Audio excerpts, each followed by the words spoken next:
Skidmore, Owings and Merrill project manager, AIA New York State Board representative and founder of Wallen and Daub, Danny Cesario, AIA, Reba, Noma, has never valued her intuition more than right now. That expands across the gamut of her life, personally and professionally. On the 3rd of March, 2020, she turned to her husband and said, "This coronavirus is about to rock our world in an unprecedented way." He laughed at her ominous comment and told her to relax.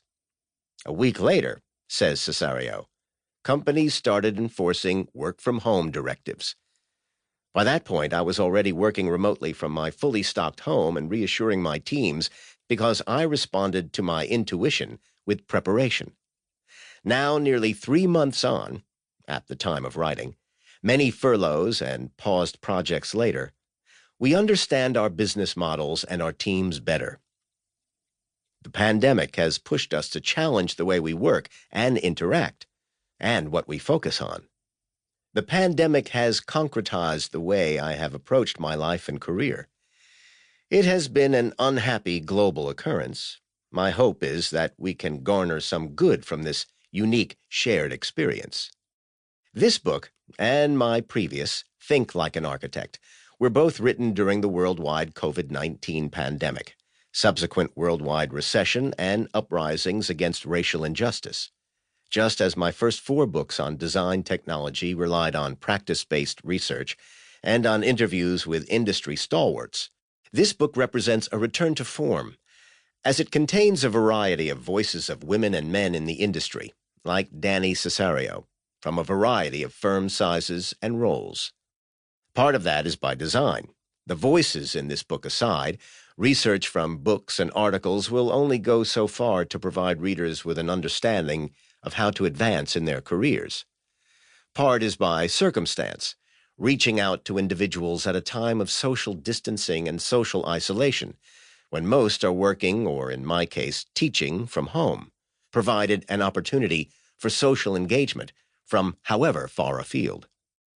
Because they were largely working from home, one could argue that the pandemic provided some of the design professionals who lend their voices, experiences, perspectives, and insights to this book, if not with that most hard-to-come-by resource, time, then a chance to consider their own careers with some distance and objectivity. A pandemic has a way of putting things that matter into perspective, while sidelining the trivial. As Samuel Johnson retorted, "When a man knows he is to be hanged in a fortnight, it concentrates his mind wonderfully." One other outcome is that the pandemic forced everyone to adapt. What better example of adaptation than during a pandemic? Restaurants, architects, students, professors, literally everyone has had to adapt in these challenging times. Global Crises. A quote by Emily Grandstaff Rice. The COVID-19 pandemic has allowed us to see how we live and practice through a new lens. In many ways, it gave us perspective to become comfortable with our individual identities, rather than this being gleaned from where, how, and who we worked for. It was a great equalizer, and illuminated the disparities among socioeconomic strata.